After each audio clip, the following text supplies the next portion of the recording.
Race number 9 of the season takes the NAISCC Cup Series to the Lady in Black Darlington Raceway for the Norse Star Designs Throwback 150. Hello, everyone. Welcome into Freaky Fast Broadcasting. I am Lee Tidwell. Joining me, Sam Dyer and Oz himself, Robert A. Moya, as we get set for the North American iRacing Stock Car Challenge Cup Series right here on Freaky Fast Broadcasting.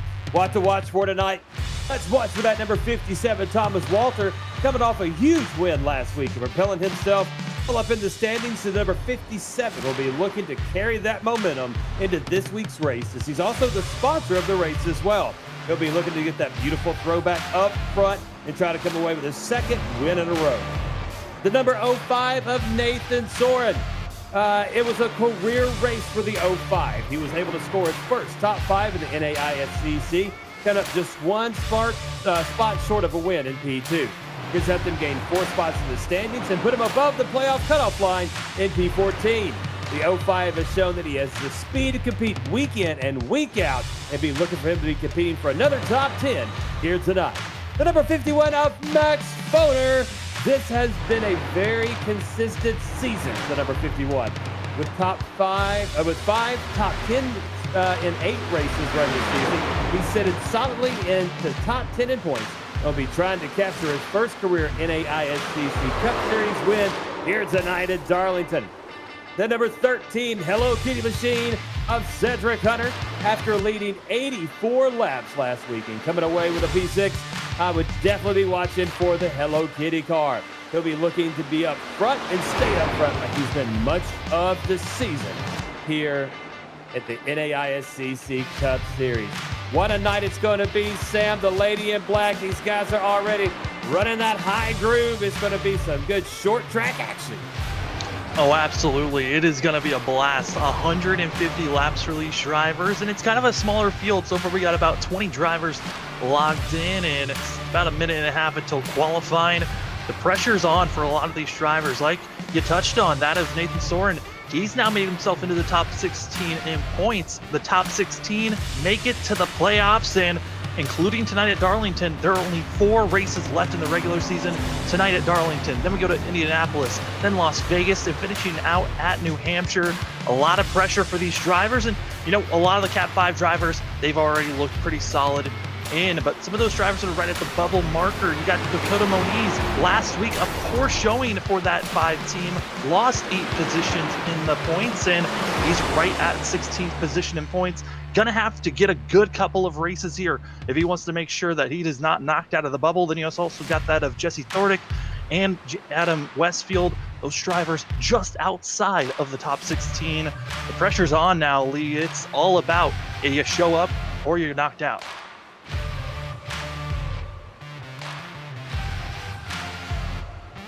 Don't go anywhere. We'll be right back.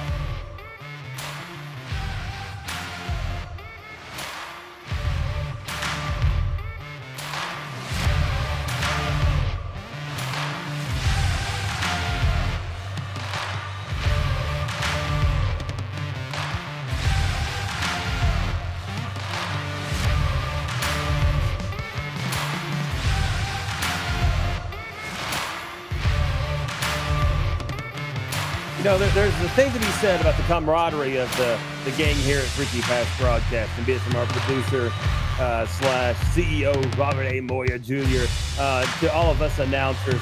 Before the race, we get on and we chit-chat and we carry on conversations, and we've become friends over the years.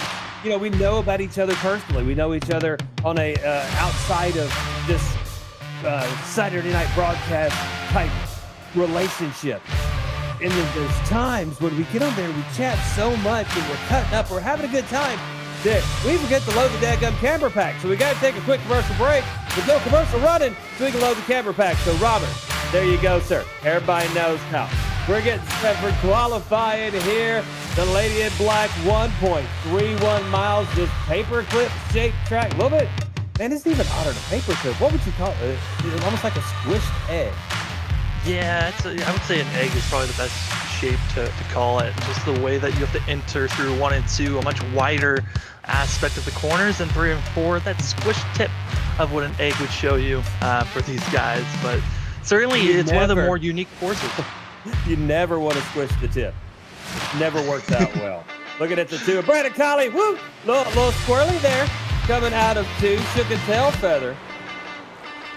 You call it?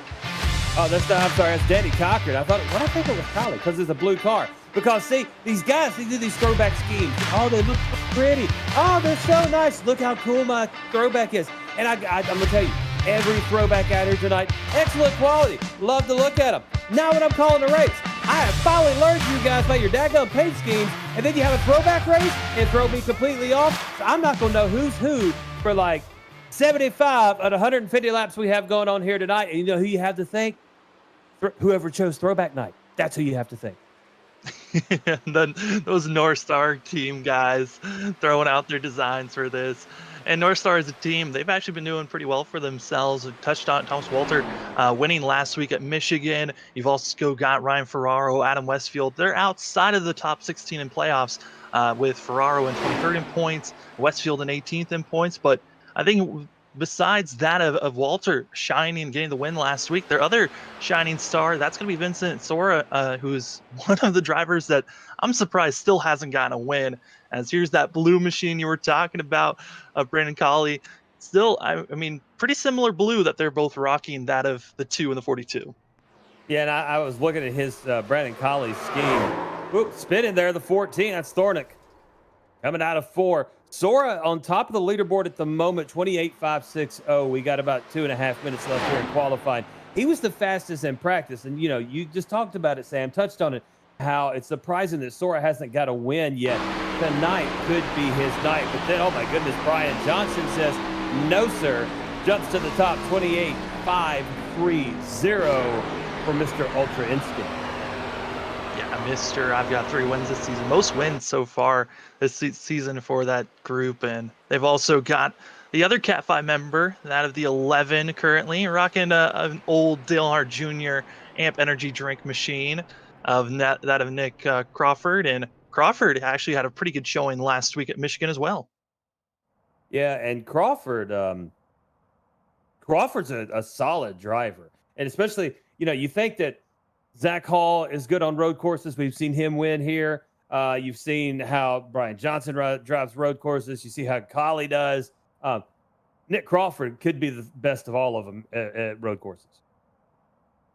Yeah, I think Crawford missed out on one of the road courses. That's why he hasn't really snuck away and stolen a win. But with his 2 starts this season, he's got 1 top 5 and a top 10, looking to get more for that 11 team. As we're coming to a minute left, looks like most of the drivers are set up and have done all their times. As I say that, though, the 24, Martin Morales, now getting on track.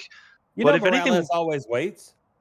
He's always trying to make sure the temperature, maybe if it changes just slightly, cools off a little bit more, find some more grip out there for the 24.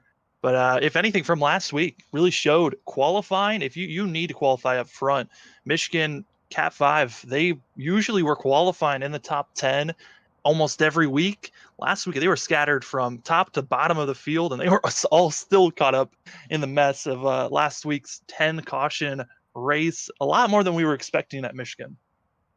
Absolutely. If we can go to the 24 of Martin Morales. He has completed his warm-up lap and about to lay down time. Ooh, scrapes that wall. Starts getting a little loose. And that's the thing about this track. Darlington will own you. You get on that gas too quick if you're not north and south. If you don't, you know. And one of the things that has helped me feel when I'm exiting a corner and starting to lose that grip, you know what that is, Sam? It's the Gamer 2 from the ButtKicker.com. I love my Gamer 2. It is the most immersion that I've had. I compare it with,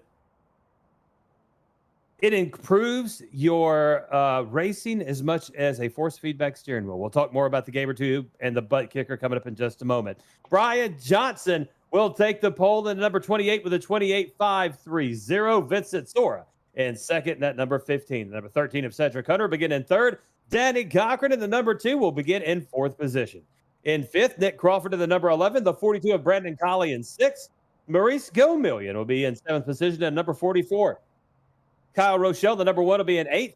Ryan Ferraro in the 12 will be in 9th. And 10th, Tyler Dingler in the 22. The 32 of Zach Hall will begin in 11th position. In 12th will be Jesse Thornick in the number 14. The number 51 of Max Foder begin in 13th position. Thomas Walter, last week's winner, will begin in 14th in that number 57. The Professor, Sean Huffstutler, will begin in, almost said in 94th position. In 15th position in that number 94. The number 5 of Dakota Moniz will begin in 16th. 17th, Trevor Earhart, number 25. Number 20 of James Trammell will begin in 18th. 19th, Martin Morales Jr., that's number 24. And in 20th, Nate Soren in that 05 from 14th on back. No time late, fellas. Yeah, no time late for themselves. And for Martin Morales, I mean, showing that if you try to have a late qualifying run and you make a mistake, your time will not count. And you most likely will not have enough time to get out there, even try for a second attempt. As the field is all gridded up, we're only waiting for the 24 for him to get into the grid, as we are still waiting here. If he doesn't log in, it looks like he does now, as all 20 drivers are on the grid and ready to go green. I forgot. Who's got the clown horn? I believe that's Cochran. Danny Cochran sounded like Pee Wee Herman off in the radio, honking his daggum clown horn. It looks like he should be on that big old bike from Pee Wee's Big Adventure. Always that are calling a race. You know, the last car gets on, pace truck starts to pull off, and all of a sudden in the voice chat you hear, or however a horn sounds. I can't make the noise. Do I look like the guy from Police Academy? No, I don't. But he has a clown horn in his car, and he plays it over the radio, and it's very frustrating at times. Brian Johnson will be on the pole. Vincent Sora in second. That's your first. Cedric Hunter, Danny Cochran in row 2. Crawford and Colley, row 3. Gomillion and Rochelle in row 4. Ferraro and Dingler will be in row number 5. Sam, I like this track. I like calling races at this track. Yeah, I mean, Darlington, one of those tracks where it's really the drivers not racing each other, but racing the track itself, worrying about how you got to enter and exit these corners, because each corner, it's like a wave. Where you start might not be where you exit. So here we go. Pace truck pulls off, and Brian P. Johnson will bring them to the line. Sora on the high side. Part of the flag guy says, let's get her on, fellas. Green flag waves, throttles roar, and here we go. 150 laps from the Lady in Black, Darlington Raceway. Whoa, they're already wrecking. That's the 2. Cochran. No yellow. Keep it going, fellas. Man, Zach Hall's falling way back from that. Huge shakeups. And that gives Brian Johnson and Vincent Sora the opportunity to just jump away from everybody. And then we go on back to the 11 of Nick Crawford in third position. That starts your racing. Crawford, Rochelle, Colley, Gomillion, Ferraro, 3rd through 7th. I mean, Cedric Hunter now spun it around for the 13. I mean, I don't know what's going on for Danny Cochran at the start of the race. He got on the throttle, wheel spun it, got into the outside wall, and it launched him straight into that of the 13 of Cedric Hunter. And then Hunter, just a lap after that, gets loose out of 2 and finds himself spinning around. And with Darlington, the track surface is so narrow on iRacing. So sometimes when you see cars sliding across the track, iRacing will not deem that as a caution. The admins might have to throw something if we see anything bigger than what we've already seen. You can see everyone working that high line. Look at the 42 of Brandon Colley. Mac tonight on his car. Going down the backstretch, lap 3 of 150. 148 laps to go here. Brian Johnson, your race leader. Vincent Sora in second. Nick Crawford third. Kyle Rochelle fourth. Brandon Colley will be in fifth. Maurice Gomillion in sixth. Ferraro in seventh. Thornick in eighth. Walter in ninth. Nate Soren will round out your top 10. Darlington Got some racing back there with Morales. Yeah, Morales is getting through, but a lot of drivers already getting their Darlington stripes. The 20, James Trammell, hard in the outside wall. Same for the 51 of Max Foner. Foner didn't hit the wall as hard as the 20 did, but 20 already heavy damage on the right side. He's going to have to come in, and a lot of these drivers, luckily they already have a fast repair, but you don't want to get this type of damage. It's Foner behind him. It's going to be that of the 24 and the 25 duking it out. Yeah, I've been watching them go around and around, and they're right next to each other, Earhart and Morales. Earhart now going to take that position, try not to stop. Woo, Morales got a little loose. Zach Hall right behind him. Hall able to lift, stay off of him, but then Huff Sutler right up behind Hall. Hall's going to try to now take Morales to the inside. That's going to be for 13th position. Hall trying not to slide up the track, and Morales had to back out of it. Now Huffstetler underneath Morales as well. Man. Whew. I think that we might be able to catch our breath now, but everyone is pretty spread out from one another besides that of Huffstetler and Morales. Behind that of Zach Hall, it just still side by side, and now they're wrecking up front. It's going to be Soren and others. Hard contact for that also for the 25. Oh my goodness. The 05 of Nate Soren involved in that. We're going to take a look back at the Freaky Fest Portage replay and see exactly what happened to bring out caution here on lap number 7. We're watching it live with you. The 05 of Nate Soren through 2. See what happens here. It looks like he just gets loose, smacks that outside wall. The Rowdy Birds machine, the number 51, a phoner, able to escape. Oh, just but clipped. The 25 cannot. That's Earhart. Earhart gets clipped hard into the inside wall and knows it as well. Just everyone was trying to figure out how to get by the 05. Somehow Max Foner did. That is probably one of the more incredible things I've seen. The 51 sneaking his way by, but that of Trevor Earhart not able to do so. And a couple of drivers deciding to come into pit road. Leading that group is actually going to be that of Thomas Walter. I want Burger King now. Getting a little hungry looking at these teams. Earhart had the daggum Burger King paint scheme and Pepsi, and now I want a double cheeseburger and a fry from Burger King and a fountain drink. Get yourself a Whopper. Yeah, but see, I don't eat vegetables. So I mean, that's just a big burger to me. I'd rather just get a double cheeseburger, and it's more for my money. Okay. I think you could probably get more for your money if you go to that Brandon Colley's McDonald's machine. Yeah. See, I'm really hungry now. Then Johnson and the Hardee's machine.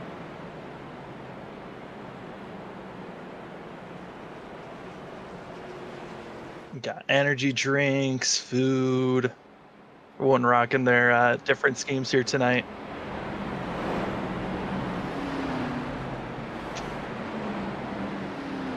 How do you say Brian Johnson's hometown?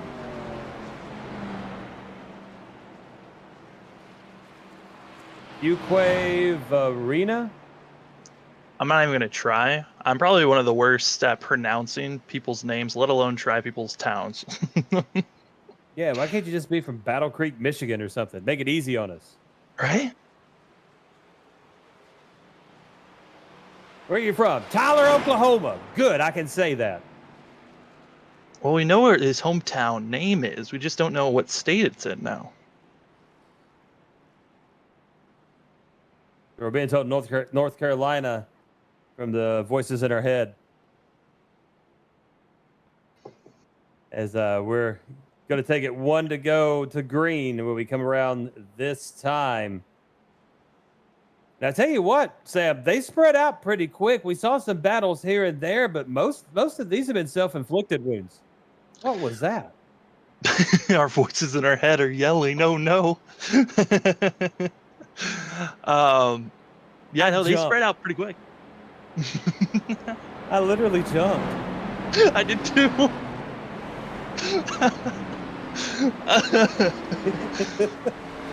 So our producer like screamed at his dog or something.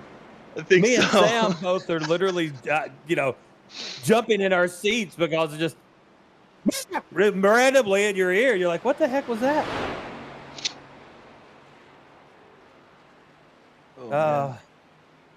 One day I'm going to broadcast a separate channel. It's going to be a complimentary channel to Freaky Fast. It's going to be called From the Booth. And it's going to be from my point of view and all the back. You get to hear Robert and everything. And we're going to do that just one night and give everybody the opportunity to see what goes on during commercial breaks, what we talk about, what Robert says to us in our ears. We will let you know this will be rated TVMA. You must be, be able to watch TV mature content in order to hear the words that are going to be said. He's still talking about his daggum microphone. Well, I mean, sometimes you got to get things set up. Remember, we had to take a quick commercial break early on, make sure that the cameras were set. Now I got to make sure everything else is set. I'd like to say hello and thank you to everyone watching out there on YouTube. We appreciate you as we get ready to go back green. The lap number 11, we cross the line. Johnson to the inside, Sora on the high side. Green, green, green. Green flag waves, and here we go. Ooh, spun Oh the tire. no! That's Rochelle. That row 2, the row 2 has been the danger zone for the first start of the race, and now this restart. Holly gets involved, the 5 of Dakota Moniz. Oh. I don't know what's going on, but gosh, that row 2, they need to figure it out. Oh, tensions are rising on the radio as we watch the replay. The 1 of Kyle Rochelle. Looks like Johnson wiggled a little, which then I don't want to say caused Rochelle, but Rochelle checking up, lifting a little bit and getting back on the gas. Then he just kills Collie. Collie goes up, slaughters Dakota Moniz. And we got a three-way accident here on the restart. Collie's smoking right now. Man. Collie, he is smoking, but luckily there is a fast repair for himself, but this does not feel right for a lot of these drivers that most likely are going to have to use their fast repairs this early on, like Collie, like Kyle Rochelle. Collie's engine's gone, no front clip for the 1. Gosh, this is not a great start for these guys. We already had such a small field that it's just not odd call here for the 42 who's still out there on track, even though he is blowing up a lot of smoke.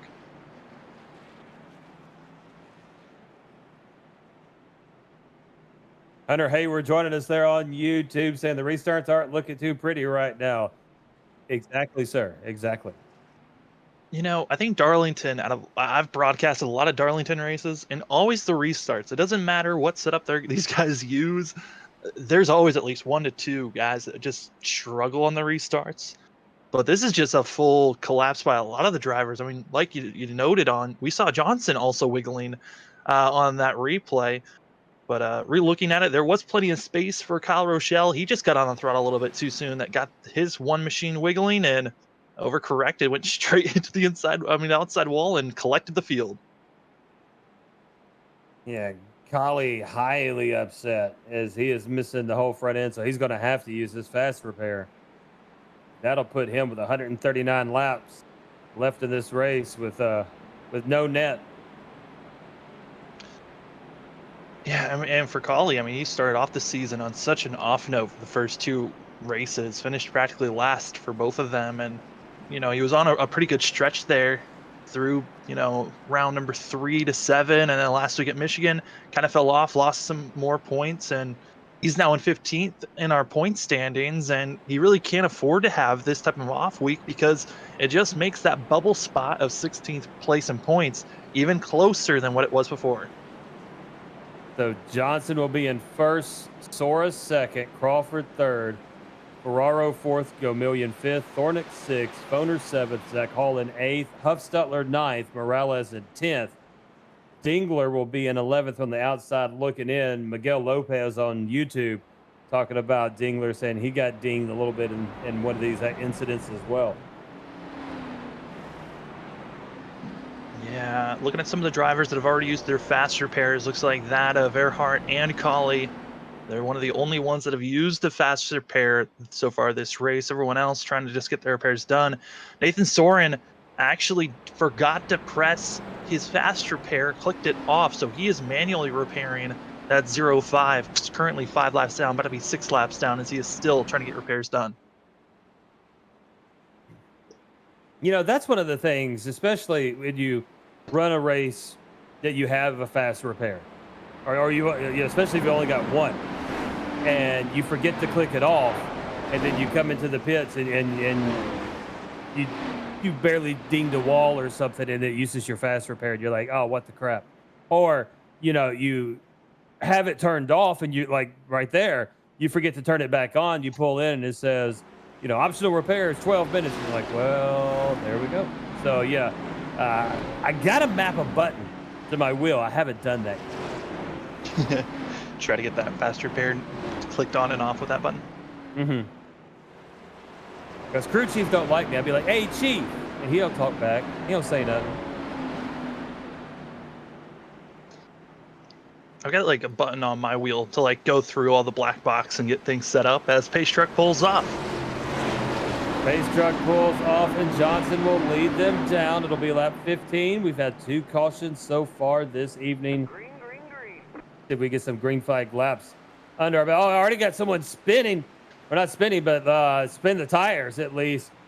Comes down way. That's going to be Morales. Johnson and Sora door to door. Racing it through 1 and 2. Exiting 2 is going to be tight. Nice job by Brian Johnson not pinching Sora up into the wall. Now we go into 3 and 4. Tighter turn here. Don't really want to stay side by side this close through 3 and 4, but they're making it work up front. Sora and Johnson, they're doing such a great job right now. Still side by side to 1. Through 1, Johnson, nice momentum shift. Will jump out into the lead, and man, he got a launch going into 1, and now has a 0.3 of a second lead over Vincent Sora. What an entry into 1 and 2, but Sora has been a little better in 3 and 4 so far. Yeah, I mean, right now our top 3, they've gapped themselves from the rest of the field, and just little pockets here or there. I think the driver I'm most proud of where they're at right now has to be Ryan Ferraro in the 12. Coming in, he was 23rd in points and still looking for his first top 5 and top 10 out of the 7 races we've ran so far. The 12's got to be loving that he's in 4th place currently. 4th place, up 5 spots, is Ryan Ferraro in that number 12. Riding along with him now from Virginia Beach, Virginia. Ferraro driving Robert's favorite Toyota.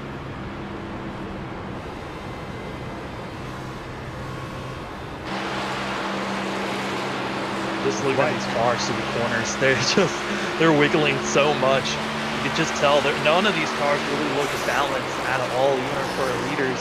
It is going to be a handful all night long for these 150 laps. Oh no, Tremmel!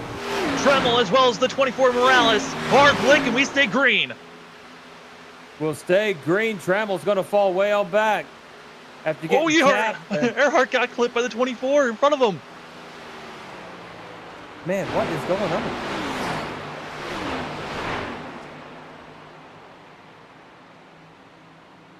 Zach Hall with a nice run now to the back of Thornick. Going to try to sneak down inside of him going into 3.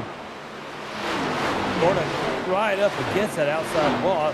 And tracks like this, like Bristol, those tracks where that outside lane, and then by outside, I mean, if you spit, it's going to hit the catch fence. I don't like those. I like watching them. I can't drive them.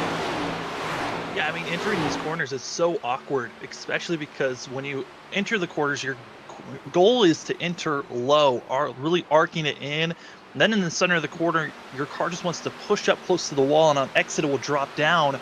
So when you do get loose, or whenever you get that loose sensation, your car's not just slamming against the outside wall and giving you some more space, but when you're side by side, it's a lot of slow down, tap the brakes, and hope both lanes are not going to touch the wall or come up and touch the driver to your outside.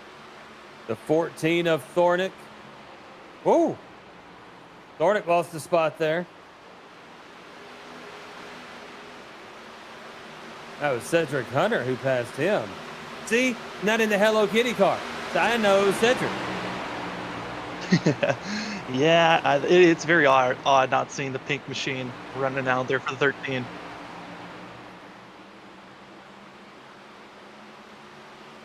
I tell you what, though, man, he is making a run right now. Hunter now up to 7th, just past Go Million. Yeah, I mean, Cedric Hunter, he qualified in 3rd, showing that he's got the pace, but fell back early to last place after lap 2, getting loose out of turn 2. So for the 13, it has been a long trial to get back up into the top 10, now up to 7th, getting by the lap machine of Nathan Soren. And Soren, He's got this is another one of those tracks where it's very difficult for a lap car to get out of the way because some drivers prefer the outside lane, other drivers like it low. So sometimes it's safer for the lap car just to go onto the apron on the straightaways and just let the lead lap cars go. Oh, and getting a little loose there with Soren. Coming out of 4, going to drop it on down.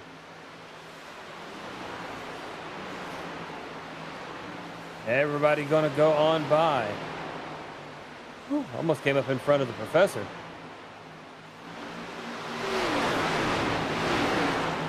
Man, it's a mangled mess that you're seeing a lot of drivers. And, right now, this is probably the cleanest everyone's going to be is when you're able to stay away from being side by side. But talking about side by side, up to third place, a lot of close racing as that of Crawford being pressured by Ryan Ferraro. And then you've got Foner and that of Zach Hall there. Yeah, and then here comes Cedric Hunter right behind him.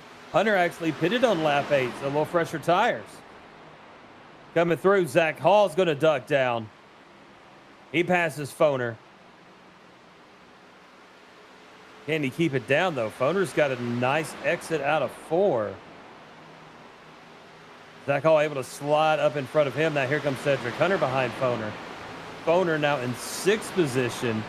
He's still up 7 spots, but falling back from his high as 5. Yeah, I mean, for all these guys, it's a lot of, like I said it before they went green, it's racing the track more than racing the competitors around you. Because if you're able to take it slow and not get, dinged up, wrecking your car, ruining any of that aero speed, you could really find yourself doing well later in a run when everyone else is getting a little bit too aggressive. But gosh, are these guys close to one another? As once again, Ferraro's got to deal with another car to his inside. And I think when you're side by side, both have very difficult spots. For the outside guy, you're trying not to get into the outside wall. There goes Ferraro, hard into the wall. Yeah, going to stay green, but Ferraro trying to just keep her straight and merge back into traffic safely. He's going to fall back in behind Huffstutler into 12th position. For the 12, he clobbered it at such an awkward angle that we were seeing how much the front end was being pushed up, and that is most likely could be a down on power type of a hit as he's trying to get back up to speed. As now we're on board with 2 of Danny Cochran. Cochran's just being patient right now for the 2 machine, letting the track come to himself and watching everyone else make mistakes in front of him. Ooh, the 14 scraping the wall. That's Thornick. He basically wall rode that whole time. Right along with Collie now. Collie, after that earlier incident, back up to 9th position. He's following the 14 of Thornick. Yeah, I mean, for Thornick, we saw how aggressive he could be when trying to push that 14 by his qualifying incidents of him wrecking out of his qualifying lap. But when it comes to race pace, drivers usually a lot more cautious, not trying to get themselves into any type of danger, as we're riding on the back end of 42 of Brandon Colley, watching that of Thordick and Cochran battling against one another. And you kind of just see how the drivers get so close to the outside wall, trying to arc themselves at the apex of the corner to get as much speed down the straightaways. And you're kind of hoping and praying each and every time you go into one of these corners of please don't hit the wall. Hopefully I've got enough grip to hold on to this. It's hard contact for the 2 and the 14. Yeah, Cochran and Thornick both scraping that wall from 3 and 4.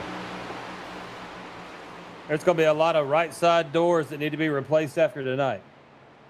Oh, absolutely. Coming over the radio was the professor of Huttstutler. He's being scared, but the 11, hard contact for that driver as he's got no front clip. Nick Crawford. That's Crawford. Oh my goodness. I'm looking back to see what exactly happened, but looked like he was trying to do a late block on the 51 and it backfired for the 11. The Crawford no-nose. And now getting passed by the 5 of Moniz. Crawford is trying to stay out of everybody's way. Here comes Thomas Walter up behind him as well. 32 of 150. You got 119 to go. Here from the Lady in Black Darlington Raceway with the NAISCC Cup Series here on Freaky Fast Broadcasting. Yeah, and for these guys right now, they're racing for 150 laps, but there is a stage break. That stage break's going to be at the end of lap 45 for these drivers. A lot of drivers, I mean, those two early cautions really enabled the whole entire field to be able to stretch it all the way to the end of stage one. But currently, right now, I think a lot of these drivers are hoping that they can stay green, so they don't have to worry about another restart and add an extra one. Well, they already know that that stage one caution is looming in the next about 11 to 12 laps. Looking at the 32 of Zach Hall. A Tide-inspired paint scheme there for Mr. Hall. For Big Mac, my broadcast partner on Sunday nights. I mean, rocking the Cat 5 Tide machine. They got this, your Michigan winner of Thomas Walter. And Walter has been having a very interesting race for himself. He's going with the more patient route for himself because he was almost caught up in a lot of wrecks and decided, you know what, I'm just going to back out, let everyone else be aggressive here for this first stint of this race during stage one, and then we'll see if the 57 can kick it into a next gear, currently in 14th. Cochran just blew by Thornick. Here comes Huffstutler sniffing to the inside as well. Right along with the 15 of Vincent Sora in front of him. It'll be Brian Johnson, your race leader, and they're starting to hit that lap traffic. Oh, careful, Vince. Vincent Sora. Lap traffic. Gotta be careful of this. Sora, he's starting to feel that wear and tear on the tires. Soren's like, no, that's Trammell. Yeah, Trammell's like, I will get out of the way. Here you go.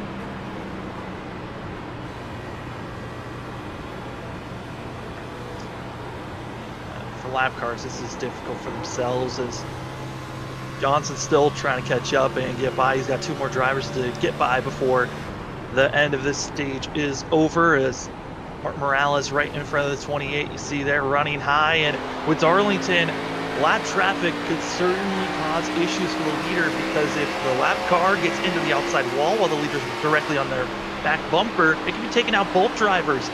So it's a very risky move catching up to lap traffic, but when you're running this fast, like we've been seeing from the 28 and the 15, you really can't slow down and give an opportunity for Zach Hall, who's about 8 seconds back from catching up to you. Johnson to the inside of Morales. That's one of the lap vehicles we were talking about. Morales keeping it off the wall, straightening it up, and going to drop down to the inside. Zora's going to duck down. And these tires, man, you can see that the grip is about gone. Oh yeah, the grip's been gone from these cars after 5 to 10 laps of green flag racing. That's when it's gone, as Kyle Rochelle he doesn't know where to place the car, and the closing rate speed so different as the one into the wall, almost taking out Sora. Yeah, so Rochelle didn't know exactly where Johnson was. Johnson comes flying up, and then Sora tried to go underneath and pushed up into Sora, kind of clamped him against the wall. Luckily, no harm, no foul. Rochelle running in 18th anyways, so yeah, no harm, no foul right now. But Brian Johnson extends that lead to over a second over Vincent Sora.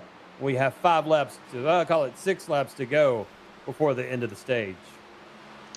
Yeah, and these lap cars, they've come on the radio multiple times, just surprised on how quick they're being caught. And for most of them, they were already caught up in incidences of being wrecked for themselves. So just a lot of drivers trying not to get in the way, but sometimes when you're so focused on racing your own race, you kind of forget to look up in the mirror or look at your telemetry and see where is the lead lap car and how close is it. Well, and with everything that's going on, you know, you might glance at your telemetry and see someone's, 0.8 of a second behind you, or you might glance up in your rearview mirror and see where someone's at, but you don't realize the closing speed they got. You look back down, and before you know it, there they are. Yeah, absolutely. I mean, it is so difficult for a lot of these guys, but certainly I think the hardest struggle so far has had to be those restarts, and the fact, can these drivers really attack the restarts as aggressive as they would like to? And I think everyone's realizing can't be too antsy on the throttle when you're restarting, but this is such a great battle that's going on for 4th place. Teammates right on top of one another. Brandon Colley just made the pass on that Cedric Hunter, but Hunter is not letting this one go. But for the 13, he's still got plenty of damage on the front right of this machine. You can kind of see the flares pushed up on the front end on the right side. With Colley in 4th, Cedric Hunter will be in 5th. So 4 of your top 5, category 5 right now. Yeah, and there's no surprise that that's what's going on. I mean, category 5 been so dominant all season. We've only seen 2 other drivers win this season that were not category 5 drivers. That back at Auto Club with Kyle Rochelle, and then just last week with Thomas Walter at Michigan. Besides that, it's been all category 5. It's coming across the line. It's the white flag of stage number 1. The white flag for Brian Johnson in that number 28. 1 lap to go. A 1.2 lead over Vincent Soar should take the stage victory. Coming up on the 22 of Tyler Dingler. Dingler, whoo! Dip to the inside. He was like, I'm getting out the way, sir. Here you go. Johnson through 3 and 4, and he will cross the line. Brian Johnson, your stage winner. Soares second. The 32 of Zach Hall coming out of 4 now will be in 3rd. The 42 of Brandon Colley will be 4th. And the 13 of Cedric Hunter will be 5th. There are your bonus points. Yellow, yellow, yellow. And after having the 13 crossing the line in 5th place, yellow flags flies, and that was really nice to see green flag racing after our 2 poor starts. It's great to see that these guys finally can run green flag laps, but it didn't come without a lot of damage for the 11, the 20, also contact for that of Martin Morales and some other drivers. So this has got still, this race ain't over, and it's going to be a handful to the rest of this race. So the end of stage 1 in the books with Johnson winning the stage. We'd like to remind you about the fine sponsors that bring you the NAISCC Cup Series along with Freaky Fast Broadcasting. They are the Sim Box Store. If you want to take your sim rig to the next level, get yourself a button box from the Sim Box Store today. These quality handcrafted button boxes feature 32 functions and will deliver immersion like never before. You can reach them on Facebook at Simbox Store or view their box options on their eBay store.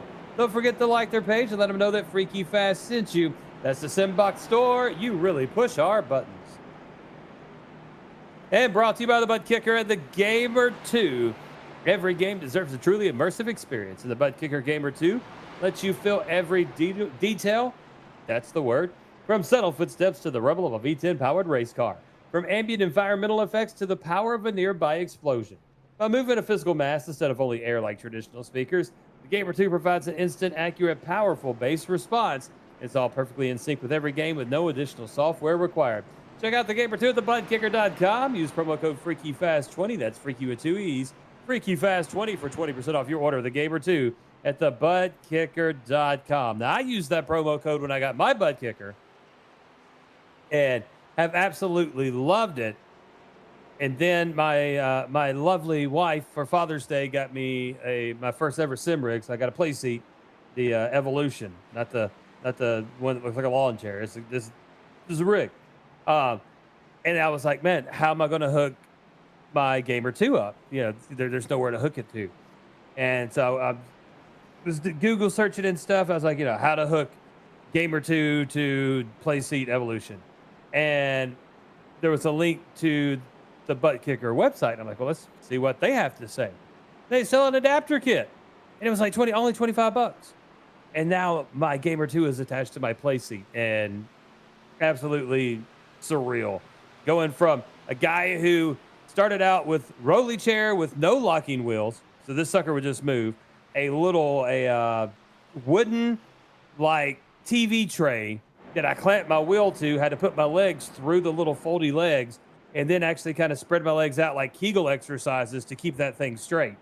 to everything, and then adding the butt kicker and the game or two onto it to just complete the whole thing. And it's not the same. I cannot race without the butt kicker now.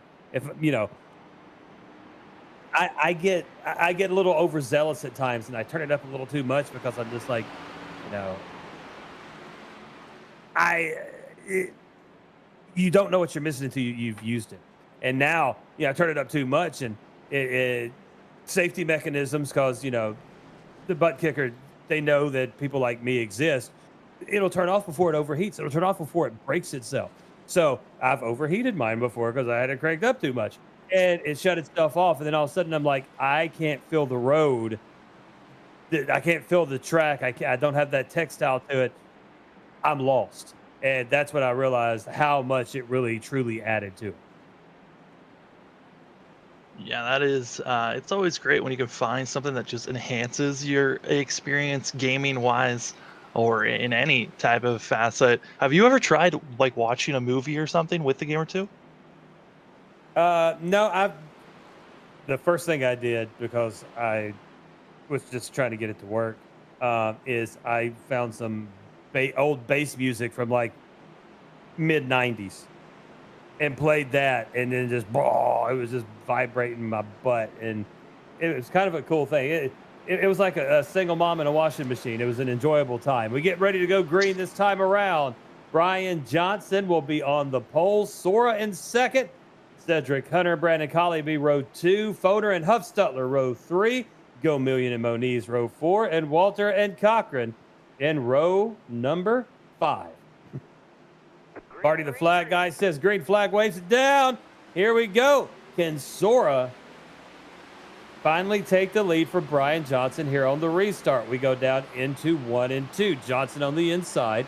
Sora will be on the high side, right up against that wall. Behind them, you see Brandon Colley and Cedric Hunter. Sora with a nice push off of 2, 3/4 of a car length over Johnson, but Johnson has the advantage inside line. Tries to slide it up. Sora's got his nose on the outside. Johnson cannot get it to the top.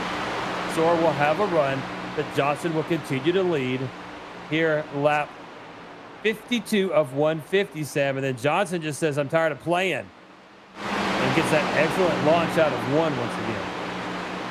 Yeah, I mean, trying to just put the pressure on, and it worked out for the 28. I think that was the best move to make, was make that pass as soon as possible, because I think the driver that is just under the radar but looks to be one of the fastest cars out here, that's Brandon Colley. That 42, after losing the front end and blowing the engine after a second wreck and caution of the night, he is looking quick and coming with a head of steam with that new engine. Oh, Soren scraping the wall. Trammell goes up underneath him. No, is that Trammell? Yeah, 20.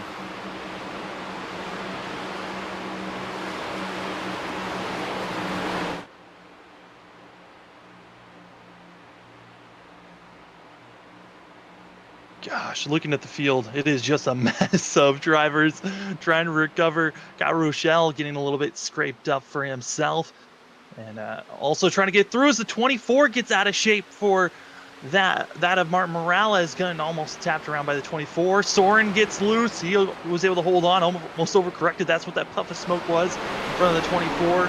It is a lot of drivers in the back just trying to hold on and not bring out a wreck, as we look now at the 51, trying to run down the 1. I've got Rochelle. Rochelle, this is one of those moments for the 1 to try to rebound, as he's the first car 1 lap down. But gosh, I mean, Zach Hall with the staying in pit road, trying to get service done. Now he's going to be trying to get around the 20 of Trammell, as Trammell gets into the outside wall at the exit of turn 2. But Zach Hall stayed in pit road trying to get more repairs. That's why he lost all the positions and starting so deep in the field. Yeah, Hall trying to work his way back up, setting in 11th as we speak. Crawford falls another position back to 14th. Ferraro able to pass him. Lap 56 of 150. Here at Darlington, looking at the 13 of Cedric Hunter. Look at the damage on his front end. Yeah, I mean, you're just seeing the differences of drivers on how they can attack these corners, and a lot of drivers been getting their Darlington stripes, Darlington dings, and bruises all over these machines, and it's one of those moments where you hit the wall once, you're like, yeah, maybe it's not too bad, you accidentally scrape it again, and then later on in a run when the tire wear, it just isn't there like it is right now currently with the freshest rubber they've got. Really find yourself trying to get a little bit too aggressive, a little bit too antsy, maybe entering the corner a little bit too shallow and send your car right into the outside wall through the center of the corner.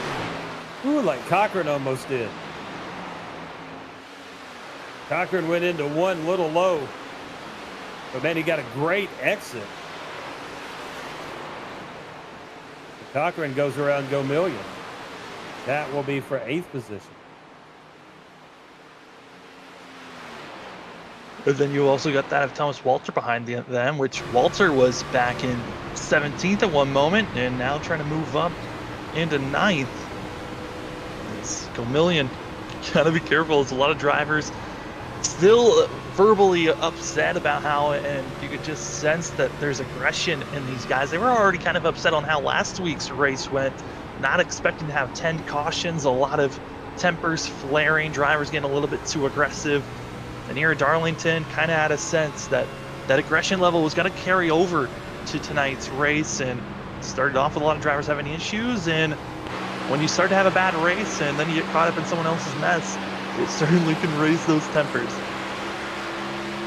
Absolutely can. And let's thank everyone once again for joining us here on Freaky Fast Broadcasting for the North Star Designs Throwback 150 from Darlington Raceway in Darlington, South Carolina. Lee Tidwell, Sam Dyer, and Oz himself, Robert Amore, you're joining you here. We're on lap 61 of 150. We've had 3 cautions, including our stage caution here this evening. Brian Johnson has led, I believe, every single lap. I think he's led practically every single lap. I think under caution, Jesse Thordick decided to swap that around and stayed out an extra lap. So Johnson hasn't led every lap, but he's soon to be taking that led most laps if he can somehow stay out there for another 26 more laps, and then he'll take that crown. Looking at the 32 of Zach Hall, got a run on Go Million. All now down to the inside. That is going to be for 9th position. But Zach Hall goes around Maurice Go Million. Hall trying to put together a run after taking all of that repair time. Yeah, he was in there for an extra 5 laps and, 5 seconds. And a lot of drivers just spending a little bit of time trying to make sure that they can conserve that fast repair until they know it's their final pit stop, or if they find themselves blowing up their engine. Like I noted, there's a couple of drivers that have already used their fast repairs, like Earhart, and also that of Brandon Colley. They've already used their fast repairs, so they're going to have to make sure that they don't get caught up in any more wrecks or make any more damage as we're inching closer and closer to the halfway marker. Getting close to being there, and I think Soren might be out.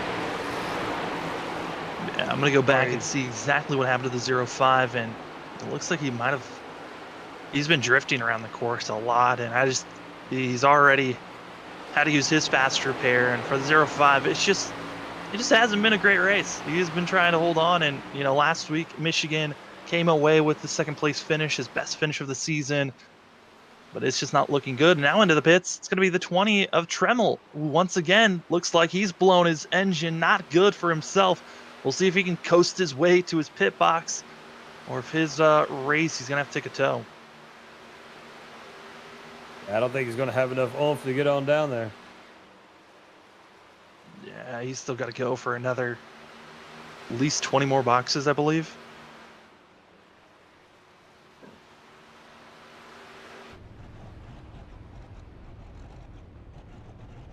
The 20 almost with his wreck. Looking back at it, if his car drifted for another 20, 30 feet, he would have brought out a yellow.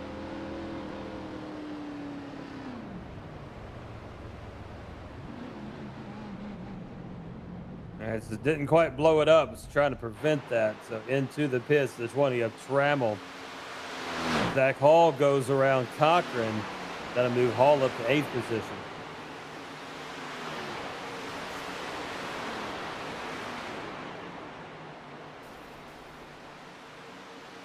Looking at the 5 of Dakota Moniz in 7th.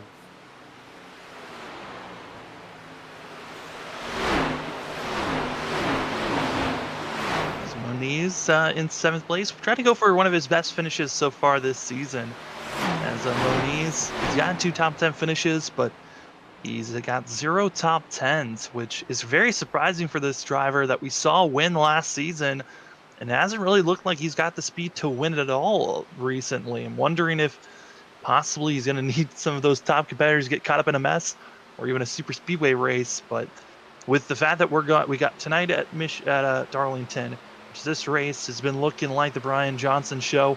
Then you've got Indianapolis next week, Las Vegas, and then New Hampshire. It's not looking good for some of these drivers that are outside of the top 16 to be making themselves into the top 16, like Adam Westfield. Westfield didn't even show up tonight. That is a driver that was 17th in points coming into tonight. Could be finding himself even further back and possibly not even have a chance to get in. Thomas Walter on the inside of Cochran, now looking to go underneath Go Million as well. Slides up, gets into Go Million. They all level it back out, stay green. But yeah, Thomas Walter full send into 1, split it up, and made sandwich meat out of Maurice Go Million. Yeah, those are the types of moves that you cannot make this late into a run. I mean, the last time a lot of these drivers pit was about 22 laps ago, right at the end of stage 1. So you cannot be that aggressive because your tires will not latch on like they were before and just will send you up to the wall like we're seeing the 57 doing now.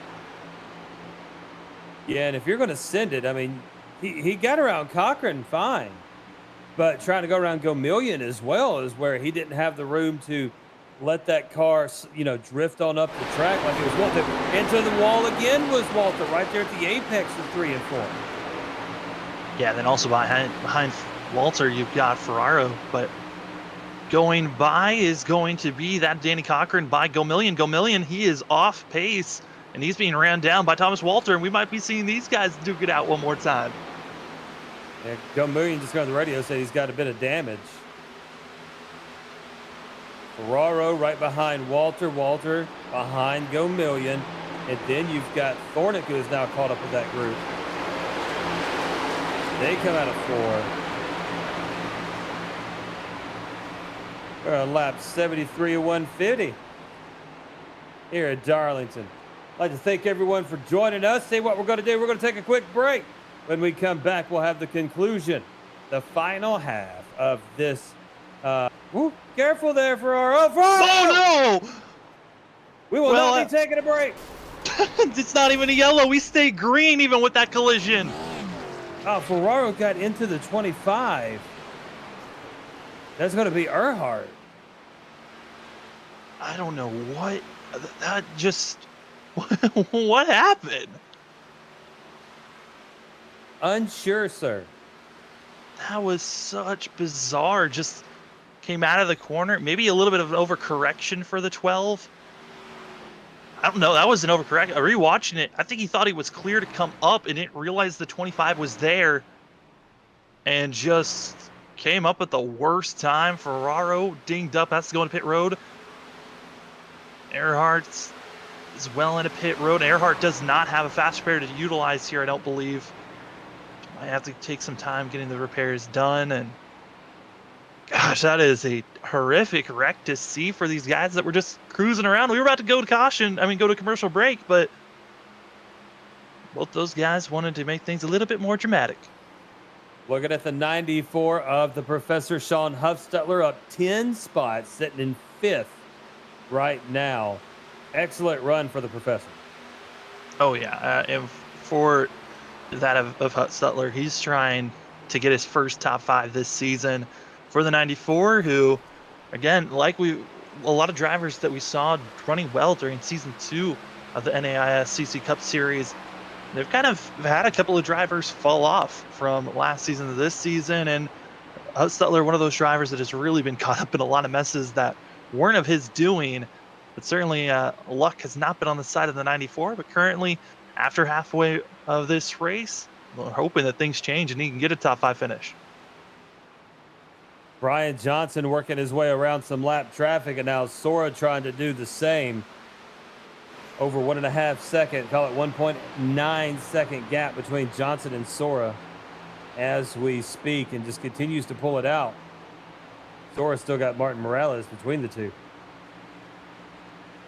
Now, as these drivers continue to race around this course, we are about halfway to when we're expecting these drivers to pit around lap 95 to 105. That is the window we're looking for these drivers on when they'll be thinking about making their final pit stop. But for our leaders, they are just still on cruise control mode, and the biggest struggle I think for Brian Johnson right now is making sure he can get by lap traffic without himself being caught up into a mess. And a note, James Tremmel has parked it for the day, our first DNF of the race. Zach Hall with an excellent run coming off of 2. He's working Foner to the inside. Will blast past Max Foner. I mean, like he was sitting still. Yeah, and Zach Hall, I think really he's doing the same thing that we saw that of Brandon Cawley do, which was just be patient, let the drivers in front of you burn off their tires, and then come by it and basically just blast by them, like you said. And as we're talking about Zach Hall, out of Trevor Earhart, has parked it as well for this race, as it is just too long. He doesn't feel like waiting out this race. So already 2 drivers out of this thing. We're left with 18 on the racing surface, 13 on the lead lap. So that means Hall moves up to 6. So it'll be Johnson, Sora, Colley, Hunter, Huffstutler, then Zach Hall, Max Foner, Dakota Moniz, Danny Cochran, Maurice Gomillion, your top 10. Now we're going to take a quick commercial break. When we come back, we'll have the second half of this race on your Saturday Night Thunder, the NAISCC Cup Series on Freaky Fast Broadcasting. We'll be back in just a moment.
61 laps to go here from Darlington Raceway. Brian Johnson has led practically every lap from the beginning of this race.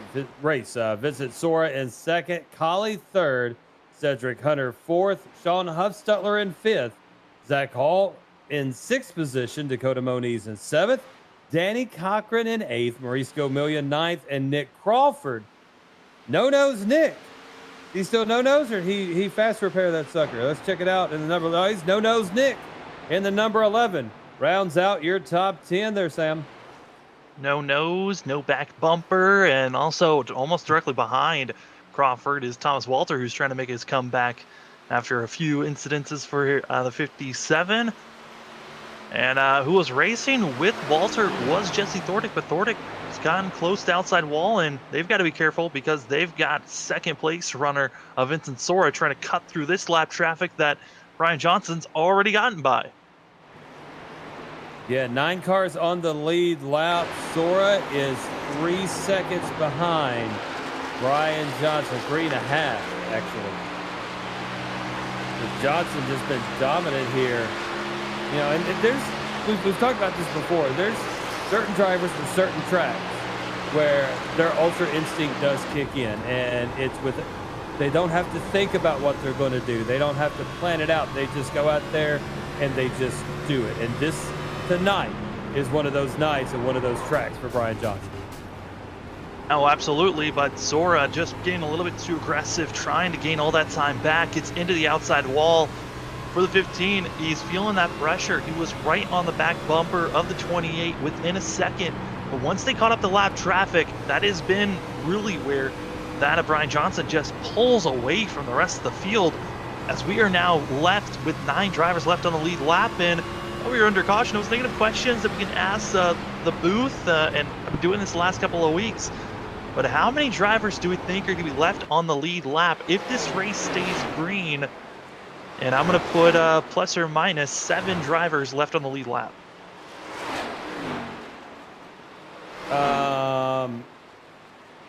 Under. All right, thinking under 7. I'm thinking under 7 as well, because it's just how fast the 28 is compared to the rest of the field. I mean, just that last lap, running 5/10 faster than Sora, and also 3/10 faster than third place of Collie. It's just not looking good. And gosh, it is ridiculous. We're all thinking under 7 positions.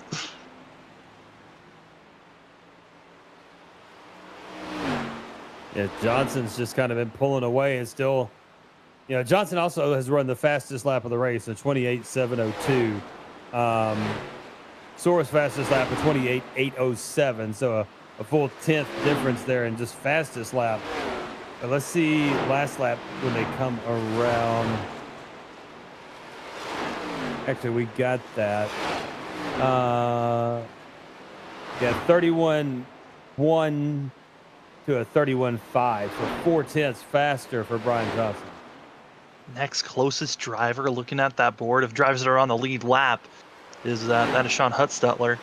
And that's ridiculous. He's still 3/10 faster than Huffstutler, who's the next fastest guy. Those of drivers that have pitted, though, we're starting to see them trickling in as the window for the drivers to make it to the end of the race has opened up. Max Foner pitted about 11 laps ago, as still Vincent Sora is just having a handful and going to be getting even more contact, as got to be careful with these guys that are just not giving any space to one another. Gosh, that is some hard racing that we're seeing some from lap traffic. Got to be frustrated for these guys, that hard contact from Ryan Ferraro into the 15. Ew, I mean, what's difficult even more in that situation is I believe it's teammates that made contact with one another. Yeah, that's not going to go well at Thanksgiving dinner. Absolutely not. But we're talking about drivers that have already pitted. Max Foner, he's now up to 11th, trying to be the first car 1 lap down if a caution comes out. Another driver that pitted was Ryan Ferraro. That's why he's racing so hard with Vincent Sora and kind of hurting both drivers. Thomas Walter came into the pits about a lap ago, but the 05 of Soren, he's under pit road, but is spun around, locking up the brakes and issues for the 05. And he's another one of the drivers coming in pit road, but he's 24 laps down, about to be 25 and more. Ryan Dingler came in about 6 laps ago, and those are all the drivers that have pitted so far. About 5 drivers already pitted. Still waiting for the rest of the 13 to come into pit road. Well, and out on the track. Oh, Leader. Johnson, the leader hits the pit wall trying to come in. Just nails it. Darlington, one of the harder pit roads to get on under green. And our leader proving it right there. Hard into the inside wall. Following suit is going to be that of Thordick. And with that mistake of going into the barrier, into the barrels, and having to back up, Vincent Sora, if he comes in pit road, which it looks like he's coming in, and he doesn't make any mistakes, he can find himself being our leader here if he can get up to speed. So let's see how this will play out. Who will get off of pit road first? Will it be Johnson or will it be Sora? Definitely going to make up some time here.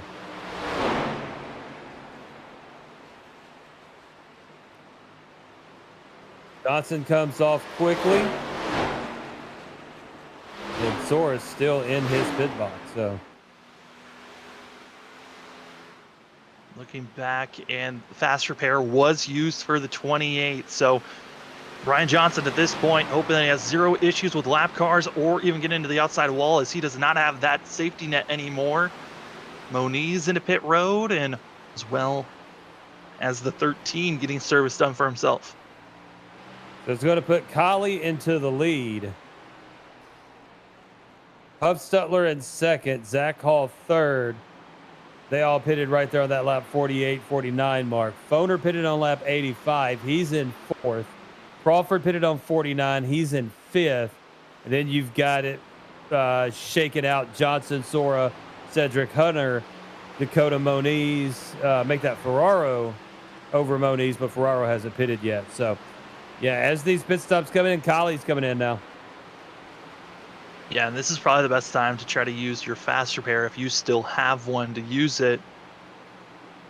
Looking at for myself, I'm watching. Zach Hall just had Moniz, Go Million right up his booty.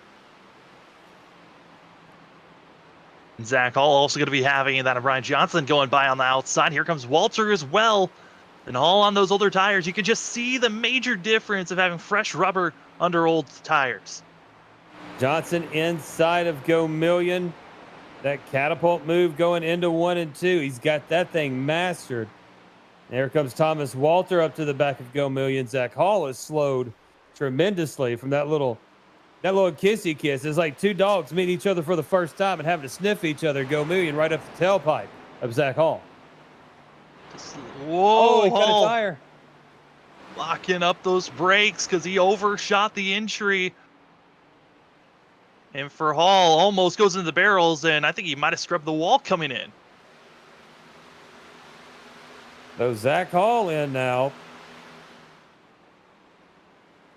And when that all shakes out, that's going to put Foner into the lead with Johnson behind him. Oh, man. I rewatched Zach Hall's entry. He did not hit the barrels or the wall, but he certainly was just a paperclip away for sure from hitting it.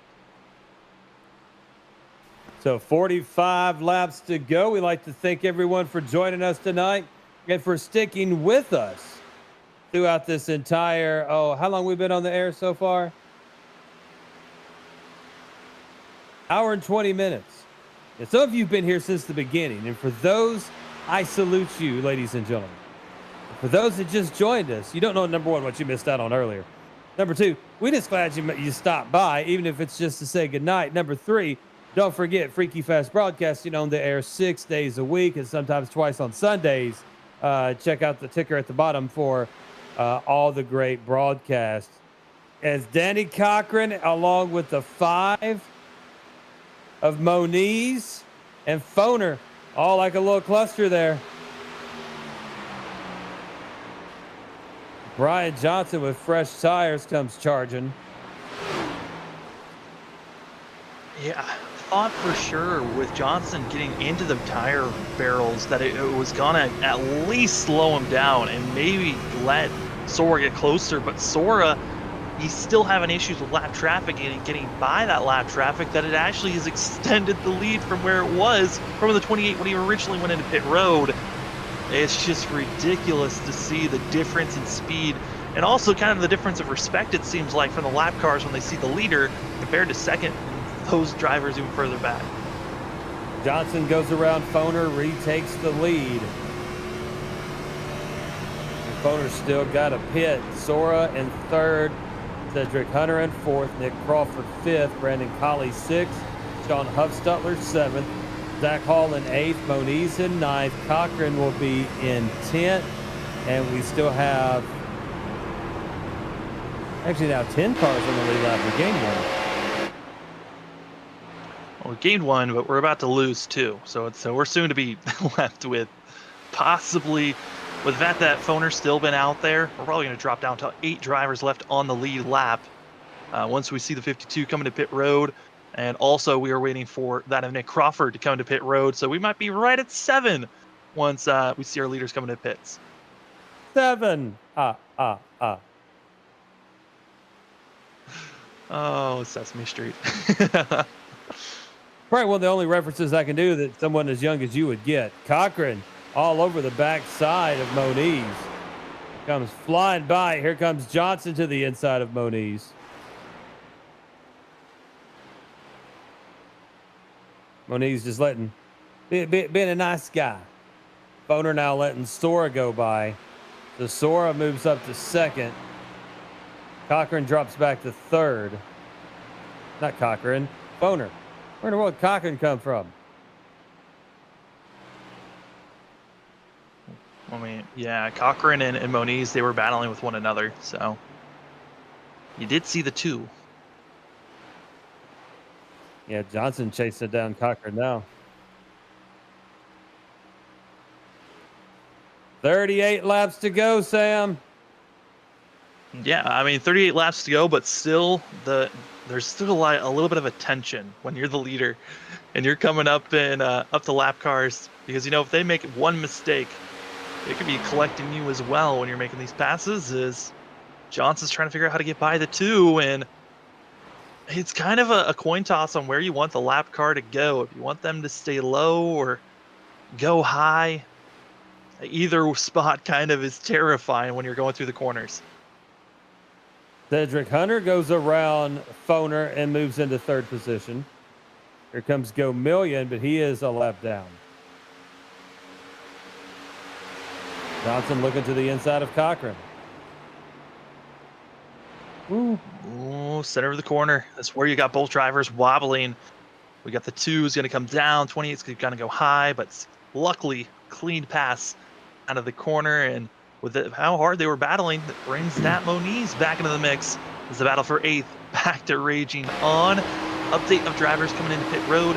Looks like Nick Crawford finally coming in after staying out for 62 laps on the set of tires and fuel. 11 going to be finally using his fast repair as well, so it's finally going to have that nose back.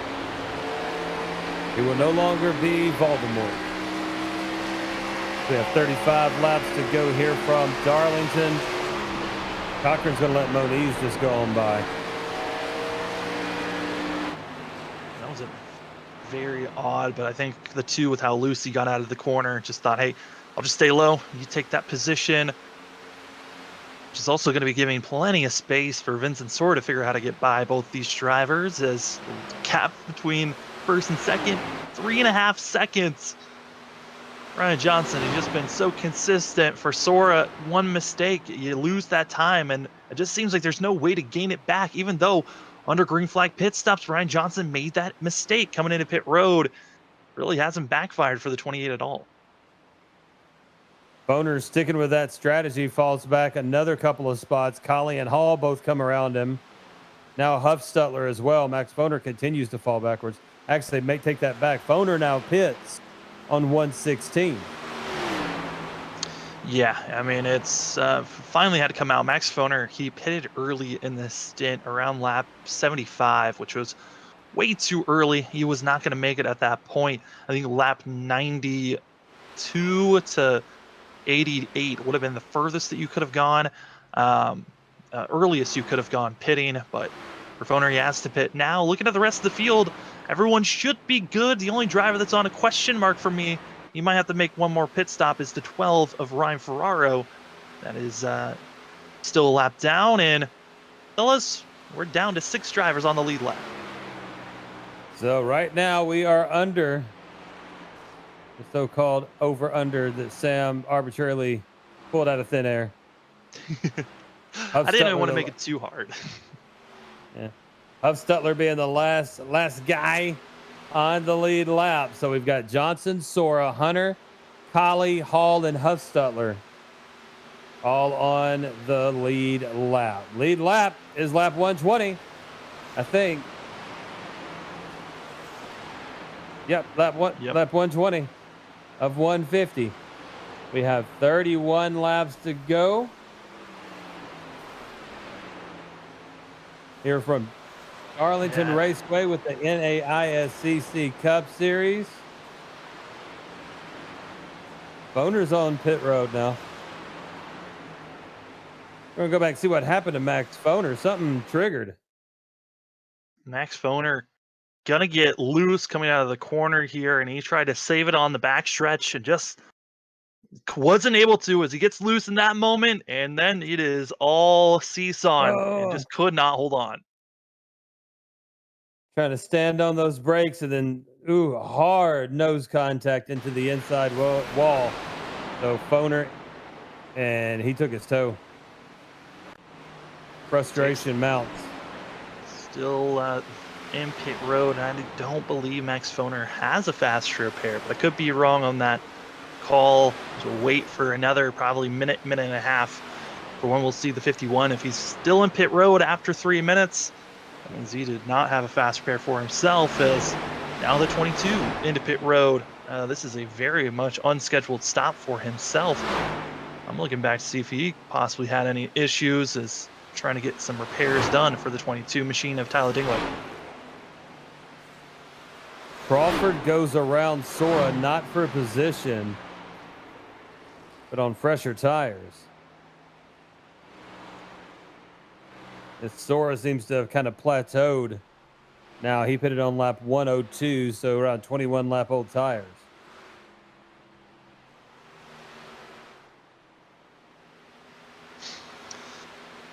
Well, the field is certainly spread out from one another, as Nathan Soren is going to be DNFing for this race.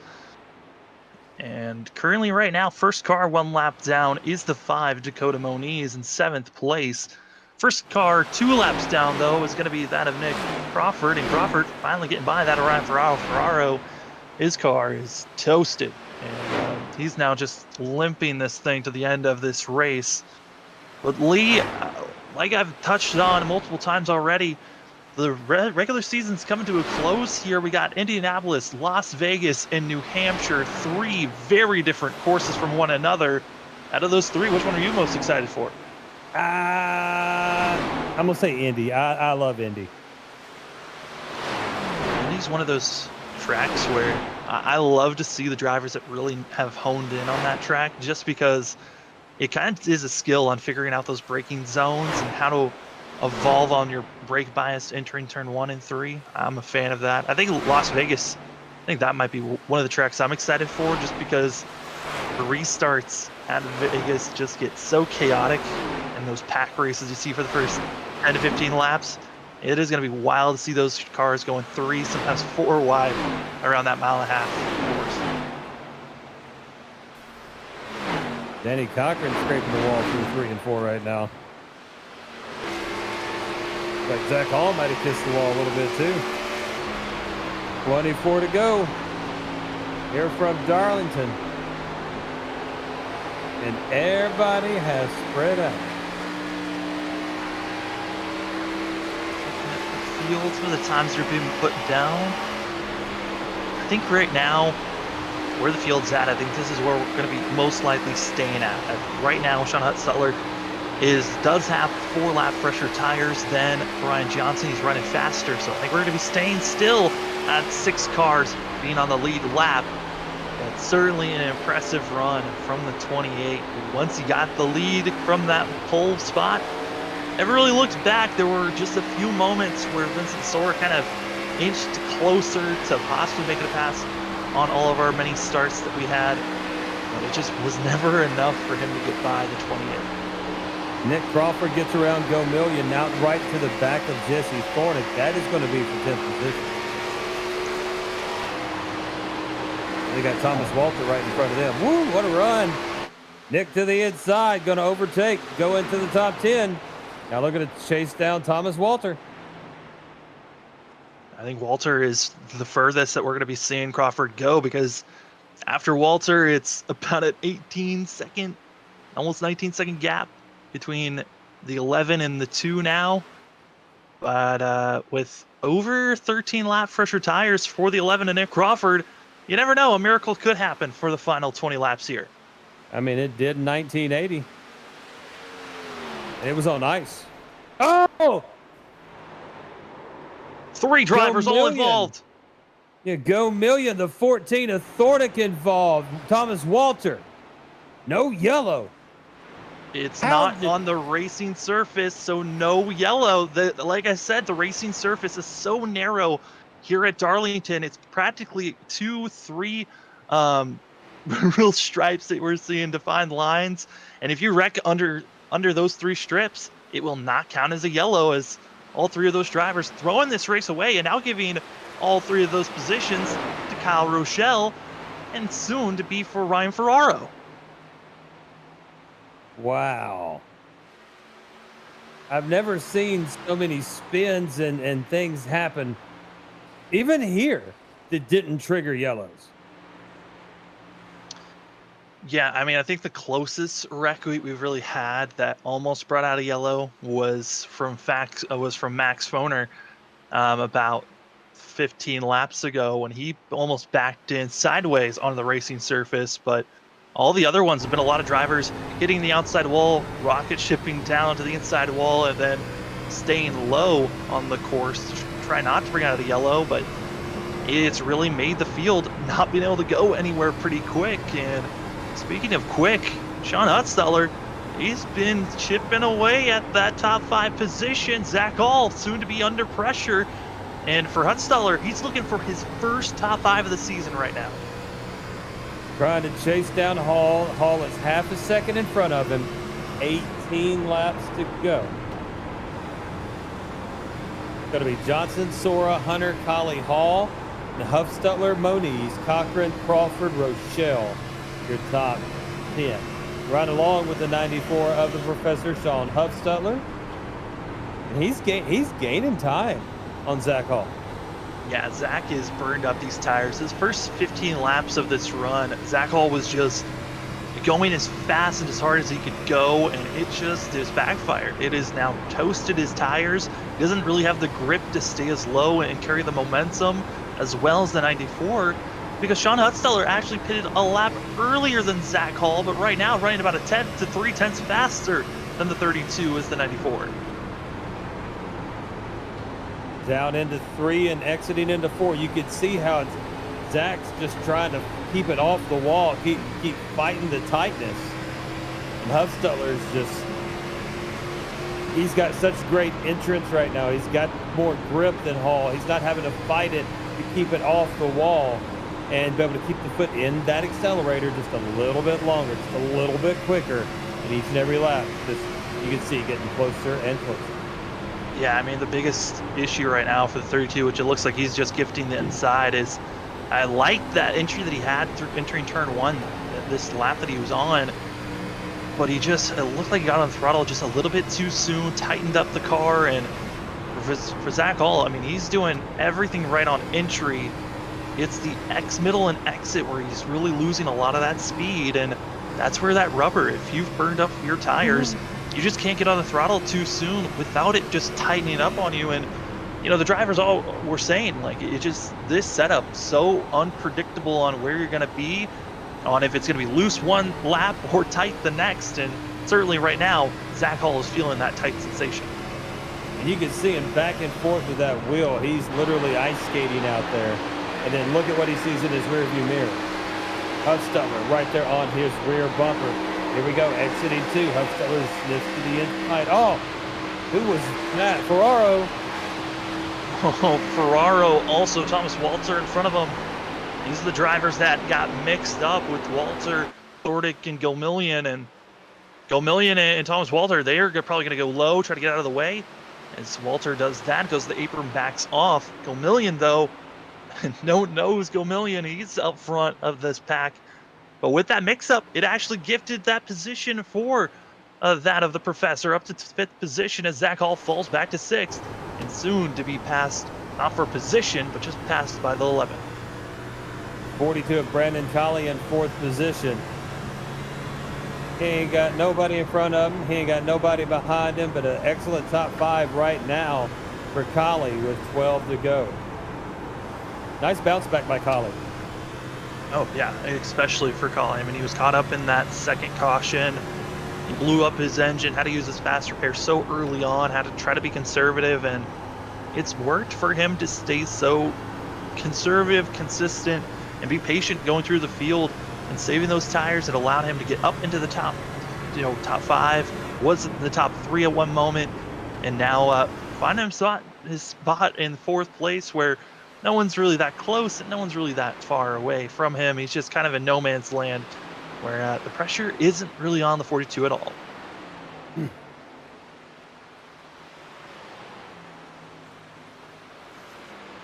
Johnson dealing with lap traffic again.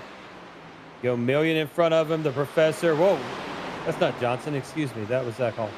Not bad. Their cars. Quit changing paint schemes. They're both orange and white. And from high atop the press box here in Darlington, South Carolina, they just look like yellow and white cars to me. So I was confused on which one I was looking at. I'm looking at chat. The Dylan88 talking about the champ Tom Sinchak right before this session here today. Sinchak having issues with his wheel, so he was not able to even race or show up. The champ, he is going to be losing a lot of time, but luckily for Tom Sinchak, he was 5th in points coming into today's race. And a lot of the drivers that are behind him, they've also missed a full race. So Tom Sinchak not completely out of, playoff contention. He's in a pretty sweet spot currently, but with the poor positioning and finish that Sinchak had last week at Michigan, not showing up here today, it certainly is going to put a little bit of pressure on him for these final 3 races in the regular season. Johnson will continue with the lead. He has been very consistent, very calculating. And Johnson is now trying to put his buddy Zach Hall down a lap and take us down to 5 cars on the lead lap. I mean, if he can catch up to Zach Hall, he'll also have Sean Hutztutler also there, pretty close there, about a 1.5 second difference. And looking at the times, I mean, Zach Hall he is so off the pace. He's over 4/10, almost a 0.5 second off of what our leader Ryan Johnson is running. But the difference right now between our leader and Zach Hall, about 4.5 seconds is the difference. And if it's a 0.5 second each lap, it's going to be a little bit too far for our leader to catch up to Zach Hall, unless Hall absolutely starts toasting these tires even more and continues to struggle, which that is a possibility with the fact that he's just been turning so much. The car's been so tight. That front right tire is gone for the 32. But up front for Brian Johnson, he's just been figuring this out.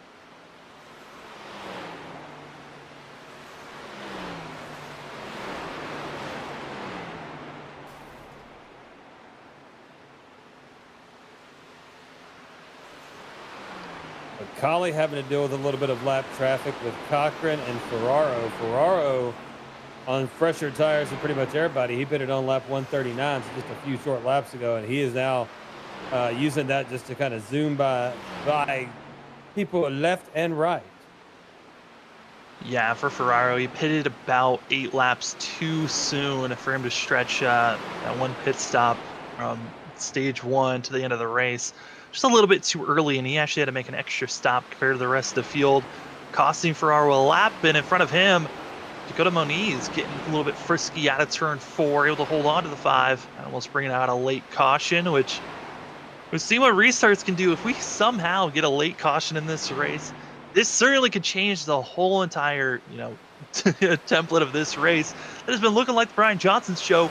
But Vincent Sora's been close on these restarts, and if they're on equal footing tire-wise, it certainly could cause a little bit of fun here late in the race. Well, and we've got some guys like Thomas Walter. He pitted on lap 96. We got guys that pitted. Most of these guys pitted around that lap 101, 102 mark. So these tires are starting to wear very thin, and with 3 laps to go, there very well could be a caution. Make it 2 to go as Johnson crosses the line this time. Johnson in the lead, Sora in second, Cedric Hunter third, Brandon Colley fourth, Sean Huffstutler in 5th position, Zach Hall in 6th, Dakota Moniz in 7th, Danny Cochran 8th, Nick Crawford 9th, Kyle Rochelle in 10th, and we have 6 cars on the lead lap. Johnson brings it out of 4, and Barney the flag guy gets that white flag ready. It'll be 1, 2, go. Brian Johnson, what a race. He looked dominant in the first half of this race. Then when he had to come in, make his green flag pit stop, he ran into the water barrels, had to back up, use his fast repair. And ever since then, it has been cruise control, pulling away from Vincent Sora, and Sora has just been struggling, over aggressive. But it's Brian Johnson just making the stretch even further, making his 4th win this season, coming out of 4. Brian Johnson will be your race winner, win number 4 of this season. Vincent Sora coming out of 4. He will finish in 2nd position. Cedric Hunter with a nice run across the line. He will be in 3rd. Monster day for the 42 of Brandon Colley. He will cross the line in 4th position. And then top 5 finish for the professor, number 94, Sean Huffstutler. Zach Hall will be in 6th position. Hall loses it across the line, eats the inside wall. Moniz in 7th, Cochran, Crawford, and Rochelle will round out your top 10. As we await Brian Johnson to do Brian Johnson things, we're going to take a quick break. When we come back, Sam's going to have your top 3 finishers, Brian Johnson, Vincent Sora, and Cedric Hunter, in just a moment here on Freaky Fast Broadcasting in the NAISCC Cup Series. We'll be right back.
Yeah, ladies and gentlemen, welcome back to the NAISCC Cup Series here at Darlington for the North Star Designs Throwback 150. Brian Johnson's going to get the win, as we'll talk to Vincent Sora and Cedric Hunter. I do want to give big thanks to Lee Tidwell, had to back out of the lobby and out of the box, has work tomorrow. So I'll give us the close, but first we'll talk to Cedric Hunter, the third team machine. Third place finish for himself after a chaotic start to the action. Cedric, it's Sam up in the booth. You got me? Number 13, Cedric Hunter. All good. Well, this race certainly got green flag racing at the end, but at the start, it was very dramatic. You got caught up in a couple of wrecks there. How was it trying to rebound after the chaos in the beginning? It was tough. I mean, the right front damage, or I guess the right side damage, my entire right side I think was completely destroyed. It was tough. It made the car drive really bad. Thankfully I was able to just kind of hold on to a top 5 position, got my fast repair, and then it was kind of just holding on to dear life. And luckily for me, there was a lot of lap traffic and stuff like that kind of stopped the gain that Brandon was doing throughout the run. And then I'm pretty sure he told me kind of tap the wall a few times, which always helps. So yeah, those Darlington stripes always come around. But speaking of lap traffic, how was it trying to get by it? Because it seemed like lap traffic for Brian Johnson wasn't so hard, but everyone else seemed like it was difficult at points. yeah, it's I think it's just a lot of confusion. People just kind of second guessing where the other guy's going to go, and it just leads to calamity. I know I'm not exactly sure who makes the setups. I know though they work hard on making them. Tonight though, unfortunately, in my opinion, it was a little bit off. Didn't drive as great as it could have. But I mean, I still appreciate them obviously putting in the work, and I mean, it's going to happen. We're not always going to get real, like, you know, bomb setups. It's not always going to feel the way that we want. I guess it just added a little bit of excitement there, and definitely added a level of difficulty to the race. You know, the Darlington's not the easiest track, but when the setup's a little wonky, it definitely makes it a lot harder. Oh, absolutely. And that was going to be my next question, but another thing to add on, we got 3 more races left in the regular season: Indy, Las Vegas, and New Hampshire. How are you feeling about those last 3 races of the regular season before playoffs? I am super excited. Las Vegas is by far, I would say, probably my best track. That's definitely a track I have circled. I can definitely go in there and win it. Obviously, you know, Cedric hasn't showed up. Did show up tonight due to wheel problems, and I'm not sure when he's going to get that fixed. I don't know who. I guess Sora is normally pretty quick.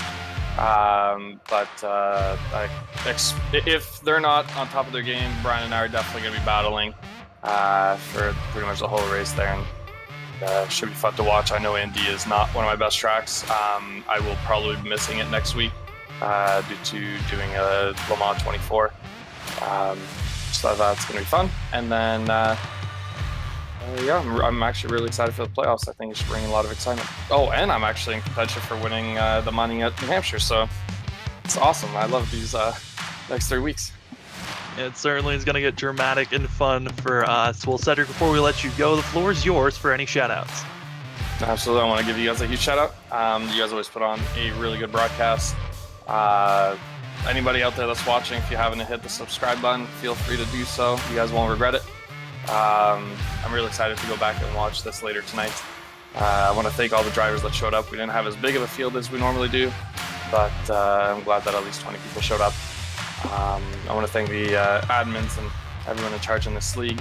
And huge shout out to Cat 5. We got the win. We got 3rd, 4th, and 5th, I believe. So awesome job, guys. And with this 3rd place finish for you, Cedric, you're now tied for the most top 5s with Zach Hall. So hopefully we'll continue to see the consistency you guys always bring each and every week. I hope so. As that was Cedric Hunter. We'll now bring in that of Vincent Sora in the 15th. 2nd place run. He showed pace. But Vincent Sora, you came up just 1 position short of a win here tonight. What else could you have done here tonight? Man, I don't know. that first run, I felt really good. The car just drove like I wanted it to. I could kind of stay even with Brian. He was a little bit quicker than me.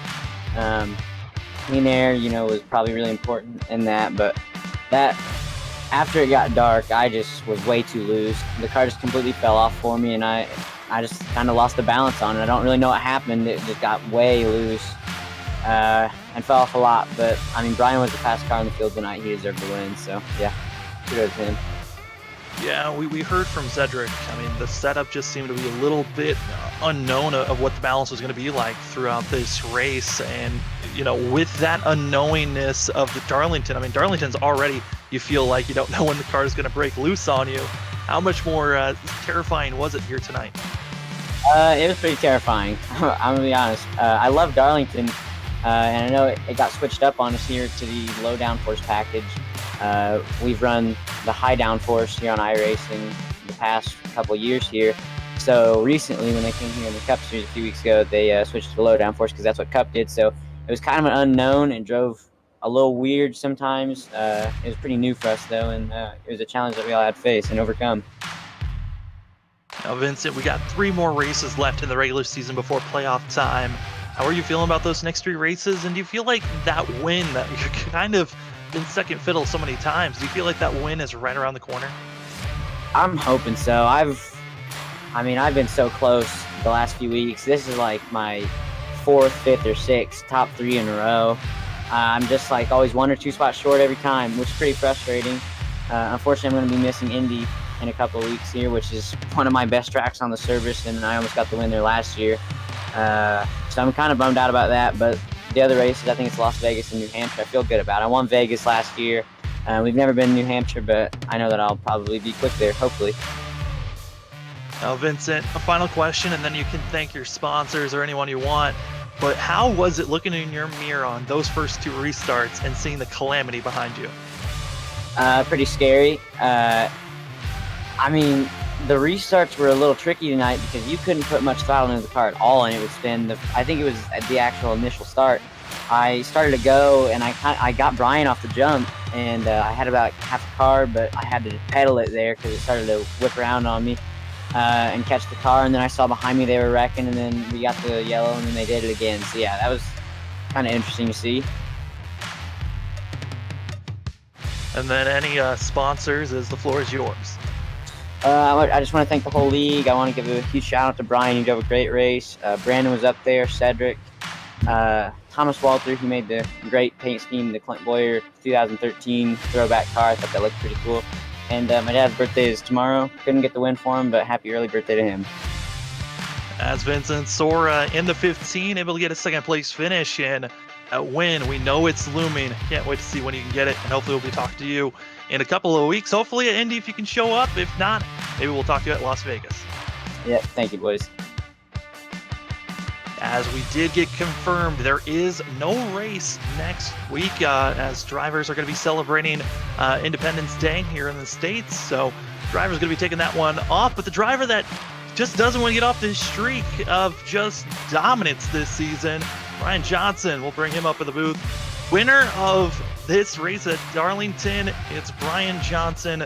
Brian, how do you keep doing it? It's another win, a total of 4 so far this season. Oh man, I've got no idea. I almost threw away this one tonight, but luckily got that fast repair, so that one saved me a little bit right there. But I don't know. I just drive the car. I don't. But yeah, clean air is super important, and so I knew I got the pole and was in the lead. All those restarts, I was like, I cannot let Sora get clean air. I got to keep this for myself and try to battle for this lead as hard as I can to try to keep it, and it worked out. Yeah, I mean, Sora touched on it when we just talked to him on the first restart. It seemed like he kind of got a little bit of a jump over you, and then the wreck started happening behind, and then the second restart, you won that start, and then you had to restart again, and then again. It seemed like the restarts was probably the only spot you seemed to be having a possible chance about throwing this race away besides entering pit road incident. How hard was it trying to get up to speed with the setup we got here tonight? Yeah, I mean, the setup, it was, this track, it's usually pretty difficult to drive it. Just as narrow as it is and as worn out as the track surface is, there's not a whole lot of grip. And then, with doing all the road to pro stuff and trying to build a setup for the trucks at this track, it's difficult because of course you have to compromise between 1 and 2 and 3 and 4 completely different corners. So it's difficult. The car tonight, it was extremely tight, and then when it broke loose, it broke loose big time. So mainly just battling tight. Every time I went into 3 and 4, it was a little scary. I think there was about 20 times I went through there where I thought I should have hit the wall, but didn't. So that was good. But yeah, it was pretty difficult driving this thing tonight, but came out on top anyway. I mean, Brian, for yourself, how was it trying to get through lap traffic? Because from up here in the booth, it seemed like lap traffic was trying to get out of your way as quick as possible. You seemed to catch them at a couple of poor spots, though. How was lap traffic? Yeah, I mean, again, the Darlington, just the way it is, you go into it knowing that lap traffic is going to be a bit of a hassle, but you just know that there's not a whole lot of space to give, and just as long as they either make it clear, what line they want you to take, if they're going to give you the high side or the low side, or if they just hold their line, it's usually not a big deal. And there wasn't but maybe 3 or 4 times I had any issues, but yeah, I mean, the lap traffic's going to slow you up, but that's why you just got to make the most of it when you have a clean track. Now we got 3 more races left here in the regular season before playoffs. You got Indy, Las Vegas, New Hampshire. How are you feeling about those 3 tracks, and are any of them circled that you're like, hey, I think I can get another win there? I mean, definitely Indy and New Hampshire. I've usually done pretty strong there. Las Vegas, it could really be anybody's race with just the way the cars and the mile and halves are right now. But Indy is one of my favorite tracks. Similar to Pocono. New Hampshire, I like that track because it's somewhat of a mile and a halfer, but with a little bit of short track attitude. So I really like that one too. But we're gonna be good going into the playoffs, so we're just gonna kind of be going for wins, and hopefully we can make it from 4 to 7. But I'll take as many as I can get. We'll see how many Brian Johnson can take, but we know he took this one here tonight at Darlington. Congratulations there, Brian, and before we let you go, all shout-outs to you. Yeah, just got to thank you guys and the fans as always for watching these races that we put on, and of course all the league admins over here that put this thing together, and then of course my teammates pushing each other every single week, and outside of this league with the road to pro stuff, made it to round 2, so that was awesome to finally be able to do that, and yeah, that's pretty much it. I guess gotta thank all of our armed forces again, because we don't have a race next week because July 4th weekend, so we get to celebrate the founding of our great country. So gotta thank everybody who has been a part of that as well. That's Brian Johnson in the 28 machine, and congratulations on your win here tonight, and good luck whenever we go to Indy. All right, thanks, Sam. As that was your top 3. Thanks to all of them. That Brian Johnson, Vincent Sora, and Cedric Hunter coming up in the booth and interviews with us. And gotta say, it was a crazy night tonight. Like we said, Lee had to go to bed. He's got work in the morning. But we'll take a look at our final racing results here, as these guys certainly put on a show.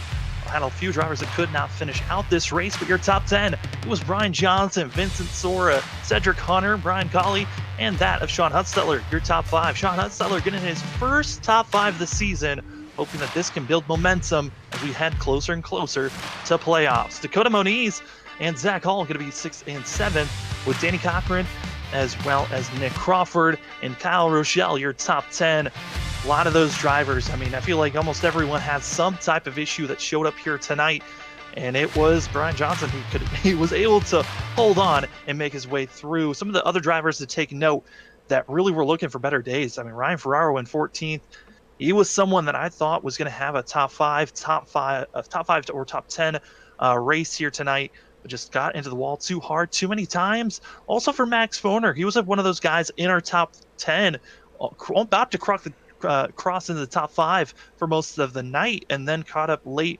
in a late race incident that ruined him, took him out of the race as 17th through 20th, could not finish out the race.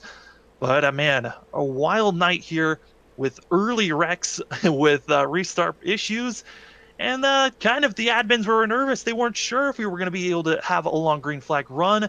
But after our first initial wrecks, we were green for most of the race until stage 1, and then we were green to the end. A lot of drivers spinning out and wrecking, but we go to Indy in 2 weeks, as next week we will have it off, as it is Memorial Weekend. It is Independence Day that these drivers are getting set up for. Here tonight. Thank you to Lee Tidwell and myself, Sam Dyer, as now we'll throw it up to the third man who runs the show and productions. It's Robert Moyer. All right. Thank you, Sam. And thank you, Lee, as he, like you said, he had to take off for get up early for work on a Sunday. That stinks, but, it is what it is. But, man, Lady in Black, did they ever... Man, she ate them up tonight, Sam. Just every single car out there got beaten, banged, and hit and spun, and she just ate them up and spit them out. But like you said, next week they're going to be off for Independence Day. So if we don't catch everybody on Saturday, or through the week, actually, we want to wish you a happy 4th of July and enjoy your cookout and enjoy the fireworks show wherever you go with your kids, your loved ones, your wife, or your family. Go enjoy that and be safe, and please just do the right thing and not do anything dumb when it comes to fireworks, because that can really affect some people, trying to blow things up as we hear about it all the time on the news, Sam. But all right, well, tomorrow we will be live at 9:50 with Bonfire Racing League. So it will be me calling the action. Lee will be coming in later after work. So make sure you tune in tomorrow morning and watch Bonfire Racing League. And then tomorrow night we're going to be live with SRU, Sim Racing Unleashed at Michigan, brought to you by Smoke Inc. That's going to be a fun race, as we're going to have Lee Tidwell and Zach Hall calling all the action tomorrow at 7:50 Eastern here on Freaky Fast Broadcasting. So hopefully everybody enjoyed tonight's content. If you did, you know what to do to help us out and the league by hitting that like button and subscribe if this is the first time you've been here to Freaky Fast. And make sure you share it to your favorite social media platform. We do much appreciate it and helps us get more views. But until tomorrow morning, we're going to sign off here from Darlington. We want to say here at Freaking Fast to everybody, like we always do, God bless everybody. We love yous all. Peace out.